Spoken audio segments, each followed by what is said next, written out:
সহিহ মুসলিমের হাদিস জাবের রাদিয়াল্লাহু আনহু থেকে বর্ণিত, রাসূল সাল্লাল্লাহু আলাইহি সাল্লাম একবার বাজারের পাশ দিয়ে হেঁটে যাচ্ছিলেন। সে সময় তিনি সেখানে ছোট কান বিশিষ্ট একটি মৃত ছাগল ছানা পড়ে থাকতে দেখলেন। তিনি সে ছাগলের কান ধরে বললেন, আইয়ুকুম ইউহিব্বু আন ইয়াকুনা হাযা লাহু বিদিরহামি, তোমাদের কেউ কি এক দিরহামের বিনিময়ে এই ছাগল ছানাটি নেওয়া পছন্দ করবে? তারা বললেন, ইয়া রাসূলুল্লাহ, আমরা কোনো জিনিসের বিনিময়ে এটি নেওয়া পছন্দ করব না। তিনি সাল্লাল্লাহু আলাইহি সাল্লাম বললেন, যদি তোমাদেরকে এটি বিনামূল্যে দেওয়া হয় তাহলে কি তোমরা এটা নেওয়া পছন্দ করবে?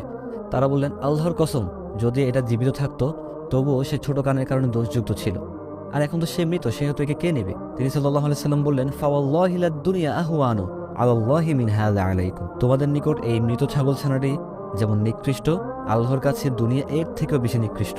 We should know that this is not a final destination. আমরা জানি আমরা এখানে চিরকাল থাকবো না, সবাই জানে তাকে একদিন মরতেই হবে, কিন্তু আমরা এর বিপরীত আমল করছি। এমন ভাব নিচ্ছি যেন এই দুনিয়াটাই আমাদের জন্য সবকিছু, এরপর আর কোনো কিছু নেই। এমন ভাব নিচ্ছি যেন আমাদের আর রবের কাছে ফিরে যেতে হবে না।